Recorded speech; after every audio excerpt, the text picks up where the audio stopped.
Are you looking to grow revenues, increase profitability, or obtain financing? If so, you came to the right place. Running a business is all about leadership. How do you become a better leader? Learn from the successful entrepreneurs and business owners how to lead your organization more effectively. That's why we created Leadership Live at 8:05, Talking Small Business, to help you succeed with your host, Andrew Frazier, Business Growth Pro and CFO and founder of the Small Business Pro University. Every Tuesday evening at 8 p.m. Eastern, we're joined by experienced entrepreneurs and business owners who share their secrets to success via live stream. Also, every Friday morning, we release a new podcast episode. Either way, you will learn about developing your business leadership skills from our roster of highly performing guest experts. Leadership Live is one of the many valuable resources provided through the Small Business Pro University, empowering business owners to learn, profit, and grow.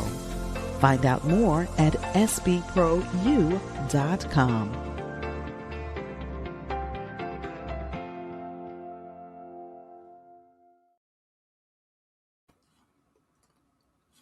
Okay. Good evening and welcome to Leadership Live at 8:05. I'm your host, Andrew Frazier, and excited to be with you once again Tuesday evening.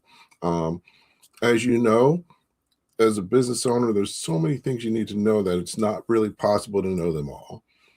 But your business can only go as far as you're prepared to take it. So it's important for you to know as much as possible, as well as become the best leader possible. So that's why we created Leadership Live at 8:05. Each week we have a great guest, and we're doing a series on how to go from startup to scaling your business faster and easier. As you may know, I created the masterpreneur journey and really outlined the 5-step path that every business owner needs to take to go from startup to scaling successfully. So the path consists of, first, the masterpreneur path, going from working on the concept of your business to working in your business, to working on your business, to working on the future of your business, and then scaling your business. Each step in the path has different requirements, and also at each step in the path, it's critical for you as a business owner to evolve, or you're not going to be able to move your business forward through to the next step. So here's the evolution that you must follow as a business owner. Starting out as an entrepreneur, figuring out the solution, figuring out, what problem you're going to solve and what your solution is. Once you get started and making sales, you're going to be working in your business usually as an employee, and then later as a supervisor as you bring on employees. And then the next step is working as a manager, bringing in a supervisor or rising up a supervisor so you can focus on managing tasks. And then as an executive and CEO. Today, we're going to focus on steps 2 and 3, transitioning from an employee supervisor to a manager. So that's from the evolution side, but not just the evolution side. On the path, that means going from working in your business to on your business. And that's one of the hardest steps for all business owners. And most business owners never completely make that step. And that's where they get stuck. So that's why we're going to spend today's show talking specifically about that. So what are we going to talk about? We're going to talk to a guest who has gone through all 5 steps. So he's seen each of the steps going from startup to scaling. And he's been part of the process and has done it in less than 3 years. So there's a lot of experience and knowledge into how he did that. But also today we're going to focus on how we cross the most important step, going from working in your business to working on your business successfully. So today's guest is Gene Bohensky. And we're going to talk about the secret to working on your business rather than in your business. Everybody ready? So first off, I appreciate everybody tuning in. Definitely, feel free to comment, ask questions. We'll try and get to all the questions, as well as appreciate your comments. Before we get started, just let us know where you're tuning in from. Usually we have people from different areas of the country and even other countries. So definitely appreciate hearing from you. Let us know where you're tuning in from. And let's get started. Let me bring Gene on. Hey, Gene, how you doing today? Great. How are you? Great to be here. Excellent. Well, thanks for taking time to be here as well and sharing your experiences. I'm definitely looking forward to really exploring the most critical step for most business owners to really move their business forward. So definitely you've done it. You've helped other people do it. So, you definitely have a great perspective on what that's all about. Yeah, it's not an easy step. I think probably of all the steps, it might be the hardest one, as you said, is to go from working in your business to on your business. There's a couple of things that you just have to do, and a lot of people just don't find that easy to do.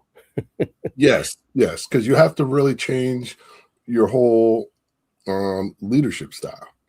And, that's not easy for a lot of people. So before we get started, you've been on the show a few times, so people probably have an idea who you are. But if you could take a sec, just, quick intro. Hey, Steve, how you doing? And let's see who else is here. We got a few others as well, but Olivia. So just take a minute to introduce yourself. We'll also, appreciate everybody tuning in. Say good evening. Let us know where you're from, and we'll go from there. All right, Gene, I'll let you take it. So I started my my career actually as an engineer and wound up in technical sales. And from there, I worked a bunch of corporate jobs before I landed working for a small manufacturing business. There, I saw an owner really not able ever to get out of working in the business. Was never really able to manage people. It was very interesting for me. I only understood this later on. Um, as I moved forward in my career, in about 10 years ago, I started a business coaching franchise from my experience working in small business. I also had a luxury chocolate business, which I started and sold successfully. And out of my coaching practice, I started Archer's Contact Solutions 3 years ago to provide virtual assistance to the business owner community that I know and love. And right now we're really scaling. Like Andrew says, I've been through all the phases. We have a system, we have a management team, we have processes, we have a vision, and we've just reached 130 employees this week. So it's a pretty big step for us. Andrew's system it describes accurately the stages that the business has to go through. It's very helpful in that it provides a lot of advice and processes to do that. So, Andrew, are you back? I'm here. So, All right. excellent. So, looking forward to getting started talking with you about this. But before we get started, I just want to play a short video about the university, and then we'll get started on the topic. Sounds good? All right. So let's take a look at what Small Business Pro University is all about. Many small businesses experience low or no revenue growth, and the owners are not making enough money. I founded Small Business Pro University to help you break that cycle by empowering you with greater knowledge and enhanced skills to lead your organization more effectively. Over the past 15 years, I've collaborated with organizations like the Small Business Development Center, Rising Tide Capital, Empower the Village, NJMEP, Rutgers University, and SCORE to work one-on-one with over 1,000 business owners and teach tens of thousands of people about business. My experience includes serving as a naval officer, managing businesses, graduating from MIT, earning an MBA from NYU, and achieving the CFA designation, which has prepared me to accomplish my mission of helping 1,000,008 business owners to sell more, maximize profit, and finance growth by 2028. My vision is to create the ultimate business ecosystem for entrepreneurs. Small Business Pro University empowers entrepreneurs like you to run their businesses more professionally and create sustainable enterprises. We employ my proven proprietary Masterpreneur Playbook framework to guide your journey along the Masterpreneur path and facilitate your Masterpreneur evolution to work on your business and scale faster and easier. Small Business Pro University provides access to valuable resources, partnerships, and relationships that will help you to sell more, maximize profit, and finance growth. Our Masterpreneur initiatives include the Small Business Pro Network, 100+ expert-led multimedia courses, intensive training workshops, Spanish language training, Leadership Live at 8:05 live stream and podcast, in-person Power Breakfast events, and advisory coaching, consulting, and training services.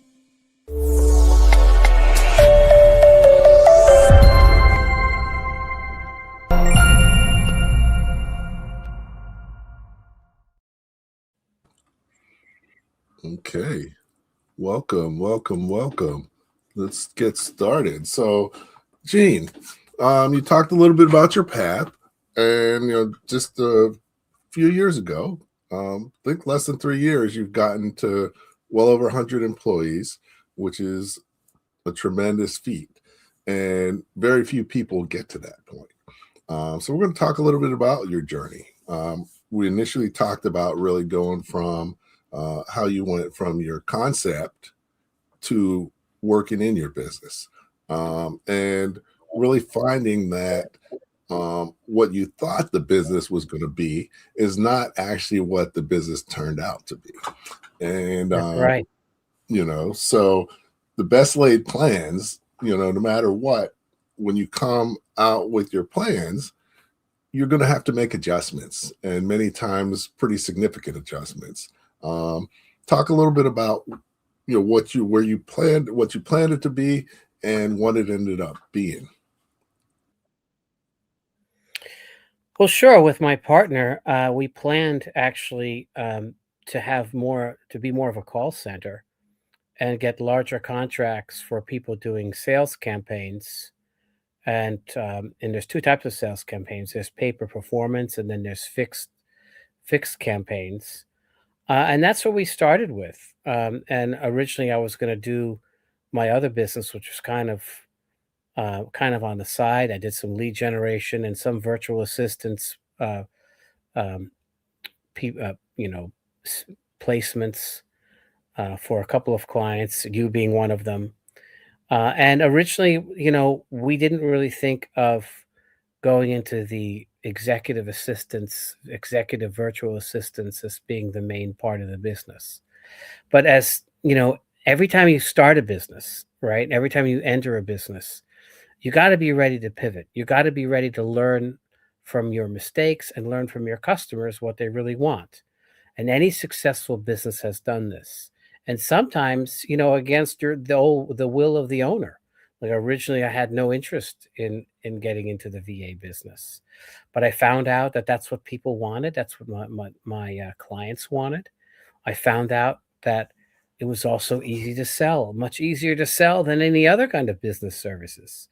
So I kind of put two and two together and said, hey, we're really onto something. And you were instrumental way back when of telling me, hey, you really need to pivot. You really need to raise prices. So that's always something you need to go to. I mean, if you're whatever business concept you think you have today is not going to be the concept that you're going to ultimately scale with, because all these stages you go through are kind of like different purifying stages, like purifying fire. Like having a sword, and you got to temper that metal with the heat to get that sword to have the right sharpness and hardness. And the same thing has to happen with the business, right? So that means you as a business owner you need to be flexible. You need to be ready to face the truth before you run out of money, right? Yes, and definitely a lot of businesses do run out of money before they figure out where their market is. That's right. But you know, definitely you may get some traction, but if you're not getting enough traction, you definitely have to pivot. So when you're working in your business, it's key to um, try and find your product market fit. So, working in your business is stage two. And here's what the key things of stage two are. Um, First, you need to have a goal, and really, the goal is market acceptance. How are you going to find the right product market fit? Once you find the product market fit, that's not enough. You got to figure out how you're going to reach your target market. So those are the key things that you have to accomplish when you're working in your business. You're going to have to build your structure. This is when you start hiring your first employees, and your leadership skill, the leadership skill that you have to focus on is communication. So those are the things that you need to do to be successful in step two. So definitely, you took some time to find your market. Um, Definitely, you know, it's always a challenge, but once you found your product and market fit, how did you find your customers? How did you reach your target market? What were some of the ways you did that success? Well, actually, I started out just by doing a lot of networking. I have a pretty wide network through my alternative board franchise. I have a wide network of people that I've networked here with in New Jersey, people that I've worked with, and so they're kind of where I started. Um, we started on that path. We also actually signed up for a service in the Philippines called Outsource Accelerator that brought us a lot of leads. So they got us like 60 leads a month of people that we had to talk to. So that was actually a purifying fire as well because we didn't really know exactly how we were going to get leads in, other than me doing the work of my network. And that was kind of helpful because we had a lot of discovery calls and a lot of one-on-one calls, and that's where we learned a lot about what potential customers need in a virtual assistant and kind of remote staffing. So we learned a lot in a very short time from them on what clients want and what they find when they reach out to competitors for similar services. Okay, excellent. So definitely, you know, finding the right people, reaching the right people, and being able to close the deal is key. Um, I mean, also, that's always an ongoing issue. Um, getting leads in. Like if you have a goal to, right now, our goal is, fast forward to today. I'm trying to get us to to get 15 or 20 new clients a month, and that presents some challenges. You know what I mean? I mean, a lot of people are worried about getting one client or two clients. How do you get 15 per month? Right. So that's the evolution of kind of how you plan in stages. Those kind of things you're thinking about at 15 a month are not the ones we were thinking about when we were smaller. Right. And really when you're smaller, the first thing you need to do as a business owner, the first thing you need to figure out is to learn how to delegate. Right, yeah, that's the first thing, is from going working in to on your business. That's the absolute most difficult thing for people to do, is to learn how to delegate, right? Like I yeah, said, I worked for a manufacturing company where the owner was not able to delegate, right? Everyone reported to him. What I mean by delegate is not giving work to somebody else. That's not real delegation. Delegation is giving them the work and the responsibility themselves to where you trust them to do it, that you don't have to check on them, that you don't have to check their work and get that they do it without you knowing, right, what's going on. That's true delegation. You can't really grow a business without doing that, right? Okay. And that's about growing your team. So this question, I think, is fitting given what we're talking about is how do you know when it's time to stop doing everything yourself?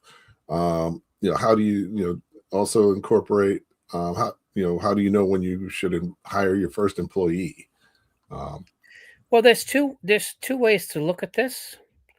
Um, it has to do with affordability, right? I mean, one of the reasons why we're in the virtual assistant services business is you can hire a full-time employee from us for roughly a third or a quarter of what it would cost you to find somebody in the United States to do the same level work. So the answer to that question is you need to stop doing everything yourself as soon as you can. You need to learn how to do that. This is a learned skill, right? Because the reality is the sooner you learn how to package the work and hand it over to somebody else to free up the time to do the things you do best, which is either the core part of your business if you're a small solopreneur, or doing sales. And I always tell people, you need to do an analysis of all the things you do during a day in 15-minute increments. Make a short report for yourself. What do you do during the day? How much of that can be done by somebody overseas for $10 an hour who's talented? If as soon as you're making enough money, you got to learn how to find that person and learn how to do that, because that's really the critical path to growth from working in your business to on your business, right? Assuming that you're working in your business, you know your customer base, you know how to get business, you know the products or services that you're doing, and you are primarily doing those products or services yourself. I'm assuming that's all set up. You haven't You're finished with the experimentation phase. You might learn things from outside that might change what you're doing, but basically your core offering and the core way you're doing your work is kind of like set, right? As soon as that's the case, you got to start getting help to have other people do that work for you. And the sooner the better, because the learning is not on their side. See, this is what people don't realize. People get frustrated because their virtual assistants or employees aren't figuring it out fast enough. They're not the problem. The problem is you, as the business owner, needs to learn how to communicate that properly and package the work properly for somebody else to do. That's something you got to learn how to do, right? That's the hardest thing because they don't teach you that in school. And when you got into business for yourself, you love what you do it well. You don't want to give that up, right? It's your ownership, it's your intellectual property, it's your ways of doing things, because the reality is when you give it to somebody else, true delegation is letting them run with it the way they think it should be done, right? They might be able to do that work better than you. Someone gave me some advice, um, who scaled his business and sold it quickly. He said, hire people that are better than you and don't tell them that they're better than you, and then give them the work. I okay. had to learn that late in my career. This is not something I learned early. I'm in my late 50s already, and it's something I only recently learned how to do. So, if you're younger than me and you're on that train, you're going to learn faster than I did. Definitely, definitely. And um, you mentioned a few things, but it's important also. You mentioned that you got to grow your revenue. You can't hire people if you're not making sales. And you have to continue to grow your revenue faster and faster as you move through the steps. Um, so it's important to that. And there's a few things that you need to do to put in place before you can really hire someone. You know, you got to figure out what you're selling and how you deliver it and have some sort of process or system behind it so it can be repeatable. And so you can delegate, but also, the people you're delegating to, know how to do it and know what to do to the standards that you want to do. Yeah, the biggest error that people make, certainly with sales or any kind of delegation, is that you assume that the employee is going to think and act like you, right? Mm, The reality is, if you have an employee that thinks and acts like you, they're probably starting their own business somewhere else, right? mm, Um, people come in many flavors, and we use personality and behavioral assessments to understand people. The science is there. Um, you know, with a proper assessments, you can predict performance, right? So people don't realize this, but employee performance can be predicted in advance with the right assessments. We use those tools at Archers. We've done over 200 assessments on the people that we have hired. We've done thousands of assessments on people that we've interviewed, right? So, you know, employee performance is predictive. And the kind of employee that you want to bring on, is going to depend on the work you want them to do, right? And you have to really think about this because most business owners don't. So I I I'm of the opinion that small business owners shouldn't be hiring. The first thing you need to do is have a hiring consultant do the hiring for you, right? In our case, as a virtual assistant agency, we do the picking of the person depending on what the role is. Like people come to us, they give us a list of all the requirements. We understand them as a business owner. We assess them. We assess the VAs, and then we make a match together. Right. That's the way everybody should hire, in my mm, opinion, because most people, an interview is maybe a 10% correlation of whether they are at a job, right? I don't even think interviews are helpful, right? They're only there to confirm fit after you've already done the assessments and it looks like it's going to be a good match. And okay. more people are doing that in life, right? So like everything has to jive first before you have the interview because they have to see whether you like the person. But that's what goes for anybody hiring somebody these days because uh, most business owners are not experienced at hiring because they don't do it, right? They're not. They don't. They're not professional. Um, they're not professionals in Recruiters. resources. They're not professionals in interviewing. Um, and I've seen too many failures in my coaching life to know that business owners shouldn't. They shouldn't attempt to hire themselves. Yeah. That's my opinion. Or at least early on, because there's so many things that go into a good hire. And a lot of times, a bad hire can be very expensive and detrimental to your business. Well, it's worse than that. I mean, when I had my chocolate business, I made a hire where the person was not good enough to praise and not good enough to fire. Mm, And we agonized over this person for years. And the person never really did a great job, right? And if the person would have done a great job, that business could have really soared, right? mm, But when that 5 o'clock bell came, that employee was out the door, right? Regardless of what needed to be done. And when you're a small business person and you barely have the revenue to pay this person, you need that person to be the right person. So okay. Definitely, definitely. And you know, we found also that like you said, as a business owner, you got to learn and know so many things. Most employees are usually only good at a couple things. So that's why it's even more important to hire someone for the right role, based on their skills, backgrounds, and preferences. But you can't really know that until you do some assessment to figure it out. that's right. That's our experience anyway. So Right. cool. Okay. So definitely, appreciate your comments. Say, Dr. Maria, Darren, and quite a few others. So definitely keep them coming. Great questions as well.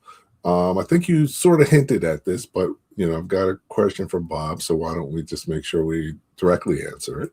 And that's the first task you recommend outsourcing for business owners. That's a good question. Really, a way to bring somebody in is to have them do some of the administrative work, managing your email inbox and helping them respond to your emails and kind of organizing that. It's a great way to free up your own time. Another thing that is also easily outsourced, particularly with the skill set in the Philippines, is having them do some of your social media posting and some of that light marketing and customer outreach. That's also a pretty good thing to outsource. There's a lot of other things you can do. Lead generation is also very good. That's also regularly outsourced, and any other kind of light tasks that are specific to your business. You know, we usually advise people to, you have a regular task list, and then you kind of have a background task list of things that they can do when they run out of things to do. Like there's always lead generation they can do. They can always connect you to people on LinkedIn. They can do some LinkedIn messaging. There's always some kind of action to build more rapport and more connection with customers that can be going on in the background. Because the problem with a solopreneur or a small business owner is they're caught in this trap, right? I mean, they get busy with the business, busy filling the orders, and then they drop other tasks, right? They drop lead generation, they drop reaching out to customers, they drop following up on emails, and they just stop doing that stuff. And eventually that catches up to you because when you're not selling, eventually the work that you have goes away. So you always have to be selling. You always have to make sure someone's selling, someone's managing your existing customers, someone's managing your marketing, someone's keeping up on your website. A lot of those tasks can be done by a virtual assistant. Okay. So that's a great point. You know, starting out with the right type of help, and also it helps you learn how to delegate better. Um, so that when you bring in other help, you can more successfully manage them. In what is it, chapter 5 of my book, Running Your Small Business Like a Pro, basically, if there are problems with employees, it's not really their fault. It's your fault, because you're either hired the wrong person, you're not managing them well, or you kept them when you shouldn't have kept them, or you're not creating the right culture within your organization to um, attract the right people and repel the wrong people. So, as a business, The biggest thing that people have is the biggest challenge is trust. mm, so You got to trust your employees to do a good job.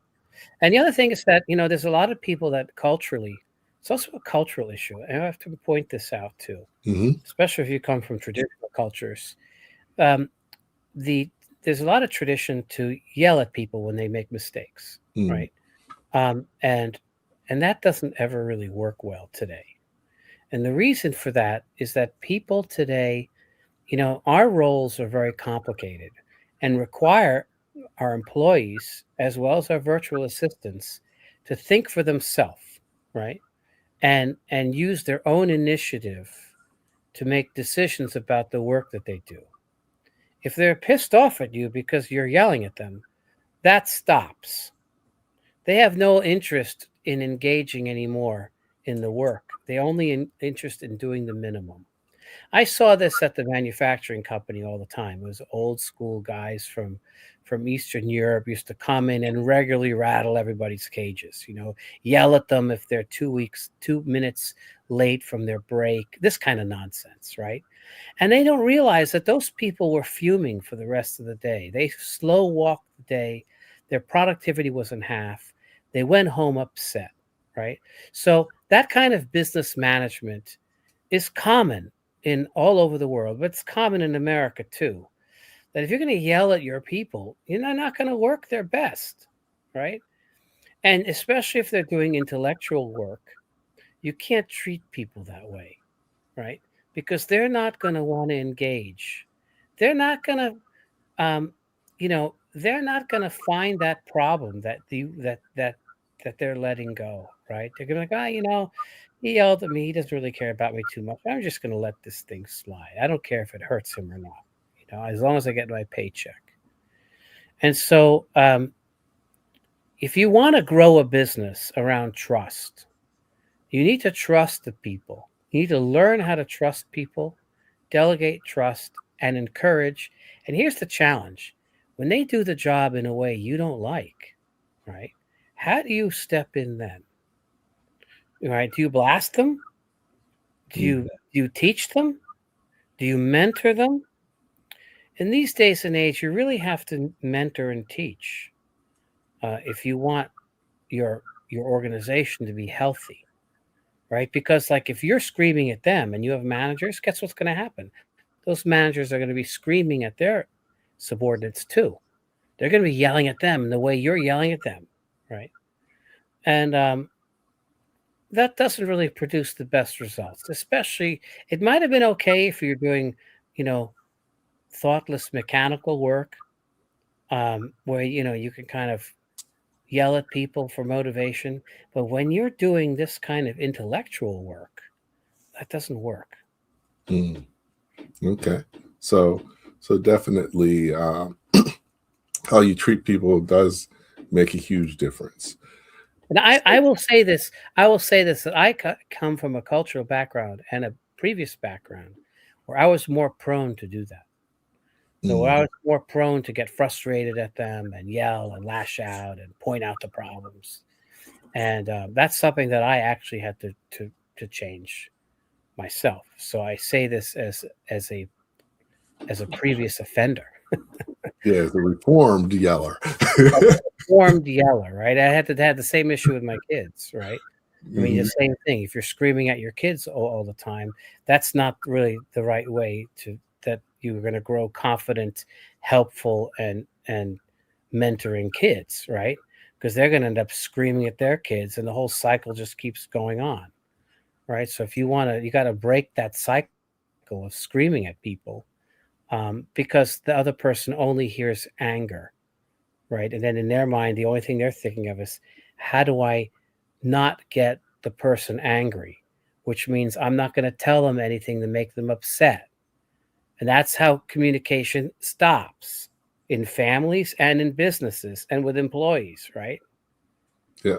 And that's one of the reasons why communication is the most important skill at that level, Yeah. and why it's important communicating with your team, but also communicating your value proposition to leads and customers. You know, being able to communicate, um, is the critical skill at that stage. And most employees tend to want to do a good job, but most employers don't really tell them what a good job is. So, one of the important things is communicating expectations and giving people goals, um, because that helps your employees work up to their potential, and they're also clearer on what you want so they can work more independently, and then you can build the trust to be able to delegate to them. So Yeah, you need to have a vision yourself for what the role is, and have a vision for what success looks like and share it with them, right? Then they can measure up. And you have to give them positive feedback when they're doing a good job. Not everyone is raised in this environment. I have this own experience mm, where people are, when they're raised in families where the parents never give any, particularly the father, when the father doesn't really give any positive reinforcement or positive feedback to the children, those children don't learn how to praise people, right? And they themselves have trouble in their life delegating or managing people, because it really all starts with praise. It's identifying when they're doing a good job and calling it out so they can repeat that, right? um, at our company, we're critical about doing that. We have to do that. Part of the challenge is an interesting challenge of being a CEO of a company in another country is that you have to understand that country's culture. Mm. And one of the things that we do is kind of um, make sure that they understand the differences in culture between the United States and in this case the Philippines, and the things they need to do differently. Now, one thing I'm sure people realize this, but in the United States, we do not have a hierarchical culture. People expected to speak their minds, and someone who is a subordinate, they can talk to their boss and tell them what they think, and when they're not happy, they're expected to give feedback, right? A lot of cultures don't do this, right? A lot of cultures, they especially in the family, as a child, you cannot talk back to your father or mother, and you could not go against what they say, right? And so in our case, business owners, when they hire a virtual assistant, they want that VA's opinions. They want to know what that VA thinks of what they're doing, because the business owner wants the feedback from somebody else on their team, almost on a peer-to-peer level. Now, if you're a 50-year-old business owner, a 45-year-old business owner in the United States, and you have a 25 or 30-year-old VA in the Philippines, right? That VA is not naturally, from a cultural standpoint, going to be prepared to speak with you as a business owner on an equal level, or at least on a level where they can bring up problems or challenges, right? That's something that we have to teach them and mentor them through, because that's the only real way they become valuable as VAs, is when they can understand the job and provide input to their business owner, um, clients, of what needs to be done. Now, similarly, you guys with employees here in the United States, you kind of have to facilitate that as well.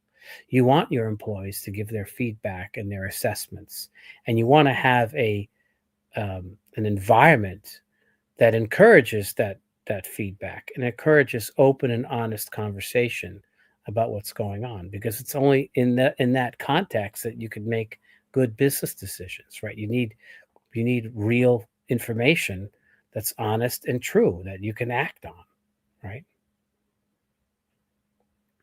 So definitely, that's very important. So, we're talking about stage two and going from stage two to stage three, really going from working in your business to on your business. First you have to generate enough revenues to have employees and to even actually have a supervisor or more, so that you can take on the manager role and still all the key functions are getting done. Um, so, when you're in stage three, you know, basically you're getting to the point where you're focusing on your processes and procedures. Um, you're developing your ability to manage effectively. You got to grow up or bring in supervisors who can actually supervise and who you let do their job supervising. And finally, your skill has to go from communication to analysis.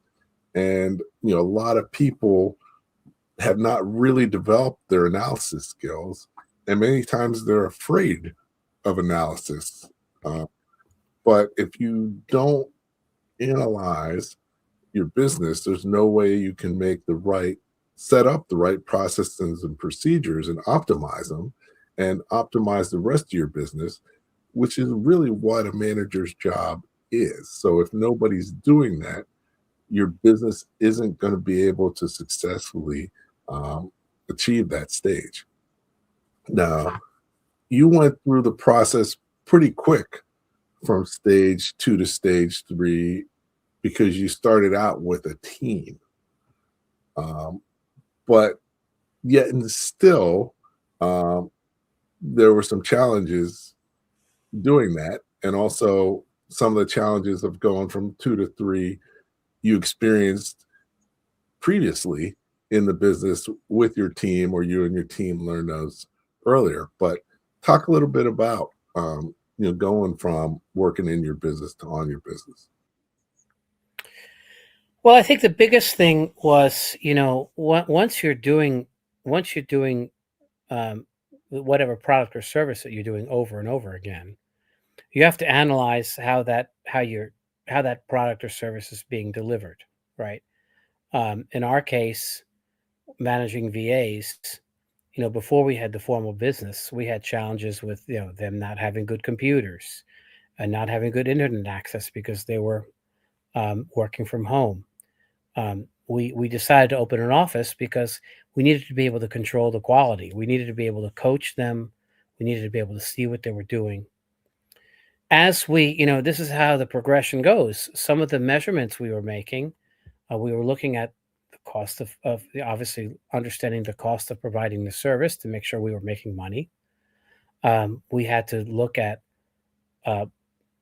also where it failed, right? When the VAs didn't work out, what were the problems that we had? Were they on training, onboarding? Were we hiring the wrong people? Right? We made adjustments along the way because we were looking at the data. We were looking at how long people were staying as clients, who were the VAs that kept the clients longer, right? So the analysis part is where you're now analyzing the business as you are working in it. And as you're working on it and you're putting people in charge, you're kind of telling them, what are the things you need to look out for? What are the things we need to learn to make this better? Because every day you're in business, you need to improve. This is important you understand this.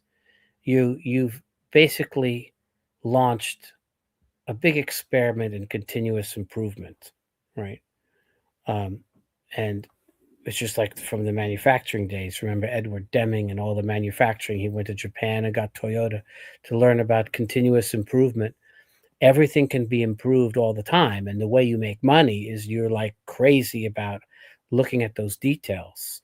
You're lowering the cost of service. You're increasing the quality of the service. You're measuring every step of the way. You're measuring your costs. You're measuring your retention rate. You're measuring, whatever variables apply to your business. You're watching them. And you're modeling them too, because you need to plan, right? So that you know how much it costs to deliver the service. You want to make a certain amount of money. That tells you how much of that service you need to provide to make that money.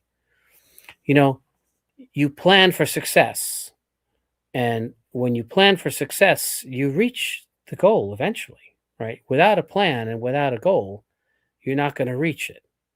And those goals better be big goals, right? They better be goals that force you to do things, to force you to think about things.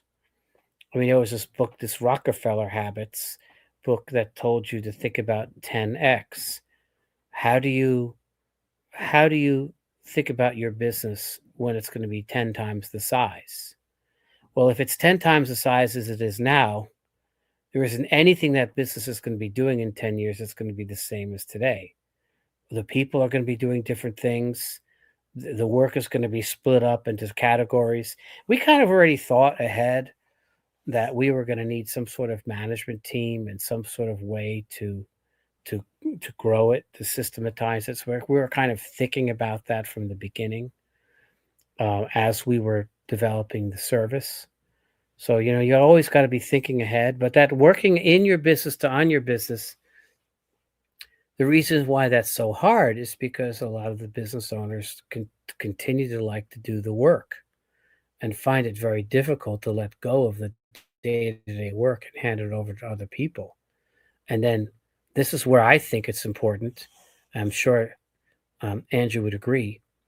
You need to find a coach. You need to find a business coach to help you on that journey. On my franchise, the Alternative Board, really that whole franchise is about going from 2 to 3, right? That's basically, you're looking at established businesses that know what they're doing. Let's say they're a roofing contractor. They've been around 20 years. The owner's working in the business, right? He's doing the roofs with his team. He's going home and he's invoicing the customers after dinner, doing the paperwork until he can't keep his eyes open. Then in the morning, he gets up at 6:30. He gets his crew ready, all the things ready to do the job, and he goes and does a full day's work, and then the cycle starts again. That's a classic contractor, classic person stuck working in their business, right?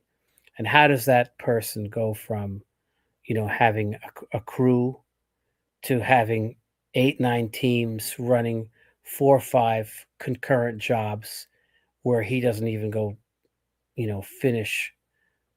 He doesn't even inspect the final job, right? How do you go from that point to the other point, right? That's going from 2 to 3. So that's tough to do when you're stuck in your business. Yeah.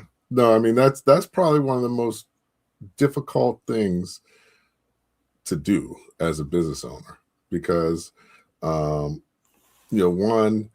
you got to know your business intimately, and the only way you can fully do that is if you step away and can look at it in an objective manner.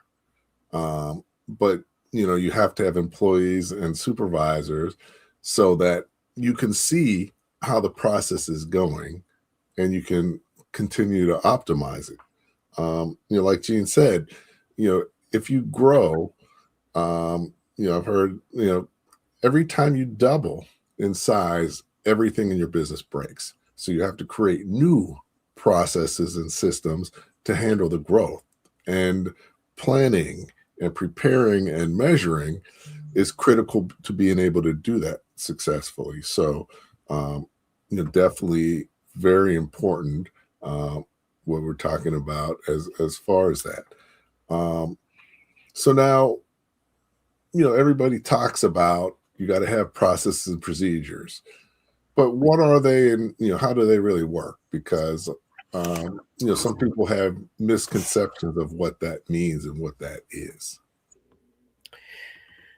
Well, that's a good question. Some of the processes and procedures, they can be short, they can be large, but really what it is that you develop them.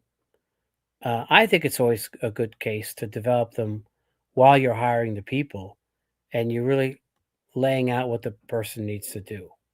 Now, there's a couple things. I'm an old ISO 9000 guy, and they're kind of broken up into procedures and work instructions, right? So work instruction is an actual instruction on how to do a certain job, right? So let's say it's how to create a social media post, right? You open Canva, you open this, you get your information from this place. You're going to do this procedure. You're going to output it to a certain file type.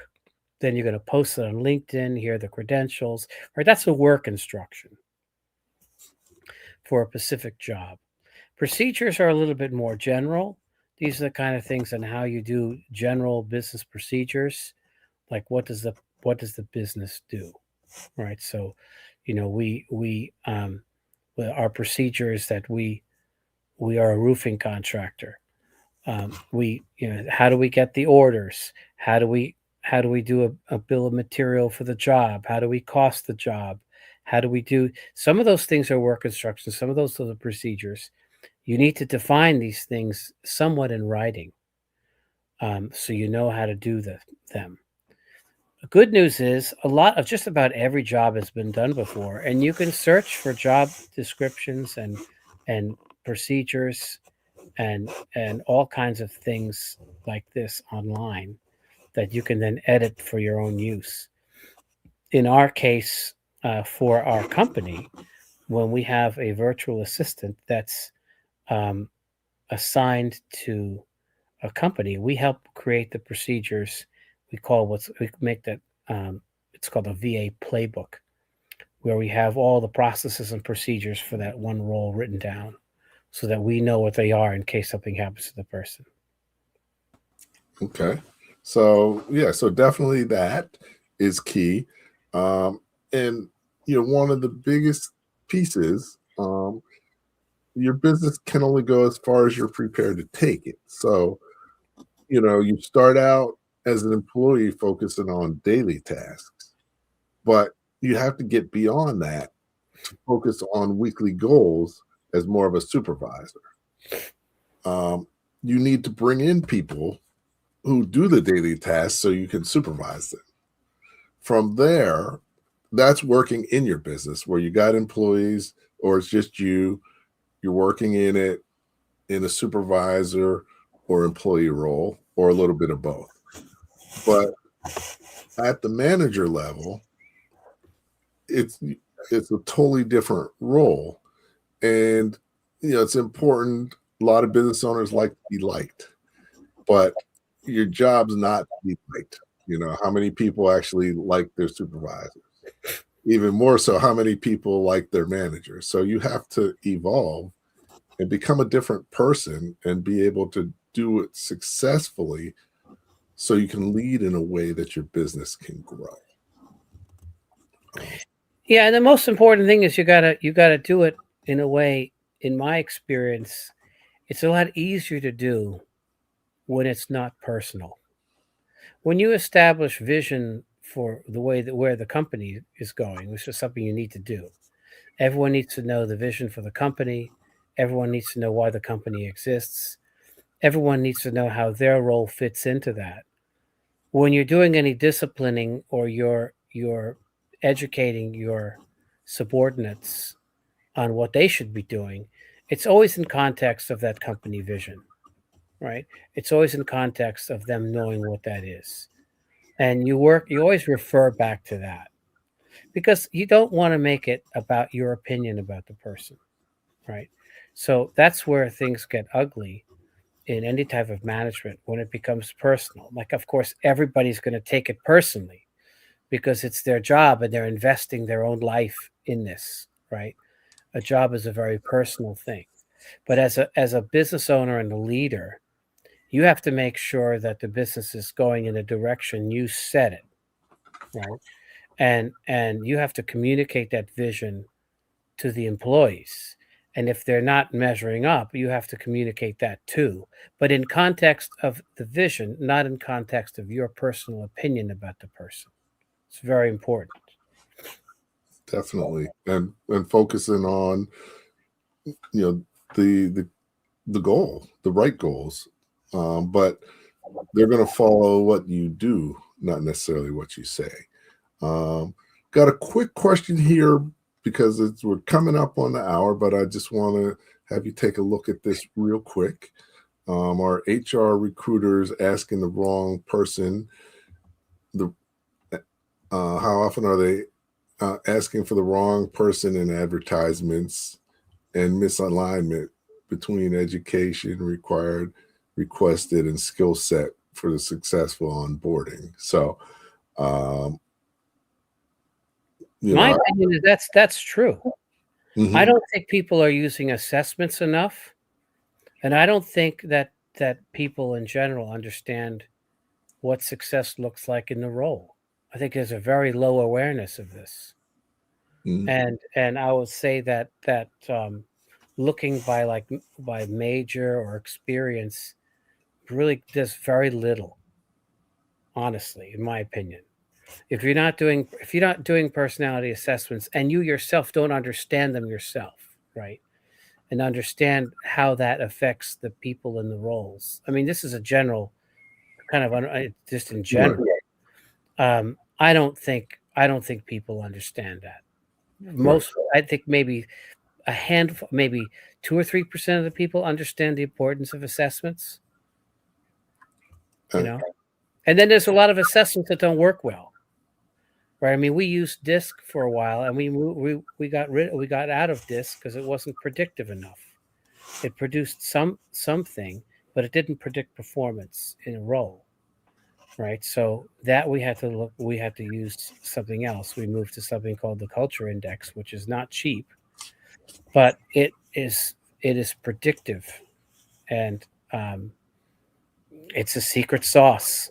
It's a secret. It's our secret sauce because nobody else uses it in the business. Okay, excellent. So, yeah, so definitely appreciate that question. I would just say that a lot of times people don't put the effort into the job description. Like Gene said, you got to understand in and out what the role is, and if you don't, how can you write a good job description for it? This is why I have a hiring consultant that I used through Tab. she did an amazing job. She would first interview the business owner, ask questions about the role, right? She would write the job description. She would at the same time parallel write the ad with the person in mind that she thought would be the best for the job description, Mm-hmm. right? How many people know how to do that, right? This woman was phenomenal because she did for my clients maybe 10 hires, Mm-hmm. and I think out of 10 hires, 9 of them were awesome hires. They weren't just good hires, they were awesome hires. They knocked it out of the park. So, you need to have someone do that for you. That's my opinion. If you want to Mm-hmm. do that right, because and what a hiring consultant do is not the same thing as a headhunter, right? A hiring consultant is paid to write the ad, to write the job description, write the ad, and do the first round of interviews, and they only present the top candidates to you, the business owner, that for your choice. Yeah. And then the person only brings you the person that thinks would be good for the role. I think every business owner needs to hire like that. Mm. Okay. Excellent. So we're, at 9, don't want to go too far over, but, before you go, always like to get 3 key takeaways for business owners based on what we talked about today, especially given how important this topic is. If you need a minute, I can play a video, or if you think you're ready, we can go with it as is. I can go as is, sure. Okay, so what are the 3 key things people should take away from what we talked about tonight and really try and implement in their business starting tomorrow? Well, the first one is definitely to write down and systematize your processes and procedures. That's important. You need to do that. You need to do that before you go on to the second step, which is you need to delegate, right? You need to learn how to delegate and do that as soon as possible for yourself as a business owner. And then the third is find a hiring consultant to do the hiring for you. I mean, as a VA agency, we do that. We're the ones that find the person for you, which is why it works. But if you want to hire your own person locally, don't do it yourself. Get somebody else who knows how to hire. Find the right person that fits your needs. Those 3 things will really help you get your business to that third step on the masterpreneur journey. Excellent. Okay, so start writing things down, and so you can systematize. Excellent. Um, get help in hiring, or start out with a VA, just as your first hire. That can mitigate some of the challenges that you may have. And then the second item is, give me that again. Don't hire yourself. Oh, okay. Don't. hire hire somebody else. Have Okay. somebody else do the hiring for you. Okay. All right. Cool. So no, this has been great, Gene. Appreciate you taking the time to share valuable insights. We've got your LinkedIn profile as well as your website in the chat. Definitely, if you need some help and are looking for your first hire and looking to do a VA, Gene does it better than anybody I know.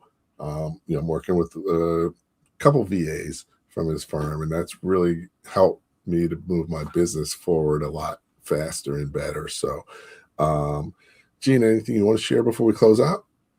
Just really got to hand it to you, Andrew. You've really helped me with this. You're the one who really showed me the value in VAs. So, I attribute a lot of the success and vision to having working with you all these years. Okay, no, I appreciate it, and you need a thought partner. So Gene and I help each other. That's right. He's working on. You need someone who can tell you the truth and who's knowledgeable enough to give you insights that are accurate. So definitely that. So Gene, I'm going to close out, but hang on for a minute. And, let me just say, everybody, thanks again for tuning in. Always appreciate you tuning in. Thank you for your questions, your comments. Another great show. Was very happy with how it went, and just understand how challenging and how important this is. And that's really why I created the Masterpreneur Playbook, outlining the Masterpreneur journey of the 5 steps that you got to take from startup to scaling, as well as the 5 stages you have to evolve as a business owner at the same time to lead your organization through those 5 steps. So thanks again for tuning in. Actually, next week, we've got Gene back again, but we're going to talk about the next step, moving from working on your business to working on the future. Oh, actually, I put the wrong one up. Going from working, let's see. Okay. Positioning yourself for successful scaling. So we're going to look at going from working on your business to working on the future, and developing your plans and strategies so that you can scale your business. So hopefully you could join us next week for that. And at the end of the day, the more that you know, the faster and more successfully your business is going to grow. Take it easy. Thank you for listening to Leadership Live at 8:05, Talking Small Business. Subscribe to our YouTube channel and to the podcast on your favorite podcast platform. Leadership Live is one of the many valuable resources provided through the Small Business Pro University, empowering business owners to learn, profit, and grow. Find out more at sbpro.u.com.